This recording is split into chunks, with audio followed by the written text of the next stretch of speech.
Hi friends, welcome to cine family two. పడమటి Sandhyaragam serial ప్రముఖ G Telugu ఛానల్లో ప్రసారమవుతూ ప్రేక్షకులను బాగా ఆకట్టుకుంటుంది. ఈ సీరియల్ హీరోయిన్ మనోజ్ అండ్ సౌందర్య రెడ్డి, శౌర్య రామలక్ష్మి క్యారెక్టర్లో చాలా చక్కగా నటిస్తూ తమకంటూ ప్రత్యేకమైన గుర్తింపును సంపాదించుకున్నారు.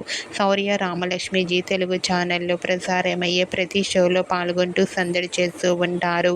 అయితే రీసెంట్గా పడమటి సంధ్యారాగం సీరియల్ హీరోయిన్ శౌర్య రామలక్ష్మి ఒక స్పెషల్ షో లేటెస్ట్ ఫొటోస్ను షేర్ చేశారు. ఆ ఫొటోస్లో శౌర్య రామలక్ష్మి చూడముచ్చటైన జంటగా చాలా అందంగా కనిపించారు. ఆ ఫొటోస్ చూసిన వారంతా super and nice pics and eagerly waiting this show అంటూ కామెంట్ చేస్తున్నారు. మీకు కూడా Padamati Sandhyaragam serial heroine Shourya Ramalakshmi special show latest photos మీకు నచ్చినట్లయితే మీ అభిప్రాయాన్ని మీ కామెంట్ రూపంలో తెలియజేస్తూ లైక్ చేయండి, షేర్ చేయండి. మరిన్ని ఇంట్రెస్టింగ్ అండ్ లేటెస్ట్ అప్డేట్స్ కోసం మా సినీ ఫ్యామిలీ 2 ఛానల్ని సబ్స్క్రైబ్ చేసుకోండి.